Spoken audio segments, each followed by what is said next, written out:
20 سال پہلے Soviet union کے زوال کے بعد جب تاجکستان میں خانہ جنگی شروع ہوئی تو کئی تاجک شہری پناہ کے لیے پڑوسی ملکوں میں نقل مکانی کر گئے، لیکن جب وہ تاجکستان واپس آئے تو انہیں بے روزگاری کا سامنا کرنا پڑا۔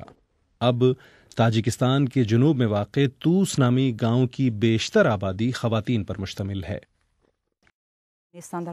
جب میں تاجکستان سے واپس آئی تو تمام فیکٹریاں بند پڑی تھیں اور بیشتر مرد روزگار کی تلاش میں روس جا چکے تھے۔ اس وجہ سے میرے گاؤں کی 95% خواتین کھیتی باڑی کا کام کر رہی ہیں۔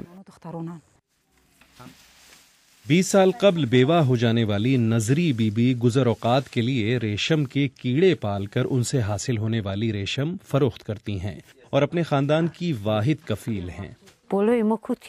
مجھے یاد ہے کہ گولیوں کی بوچھاڑ میں ہم کس طرح دریا پار کر کے افغانستان پہنچے تھے۔ خانہ جنگی کے دوران میں نے اپنے کئی پیارے کھو دیے۔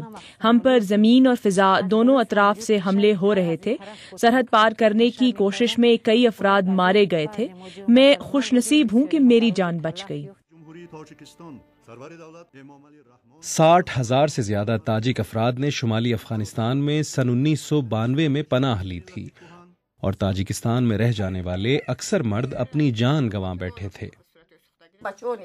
سب کچھ ہوتے ہوئے بھی میرے پاس میرے بیٹے نہیں ہیں۔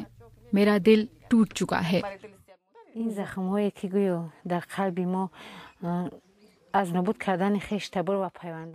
ہمارے پیاروں کے بچھڑنے کی وجہ سے جو زخم ہمیں ملے ہیں ان کا درد تو آخری سانس تک محسوس ہوتا رہے گا۔ میں بچ جانے والوں اور اپنے وطن کی محبت کی وجہ سے زندہ ہوں۔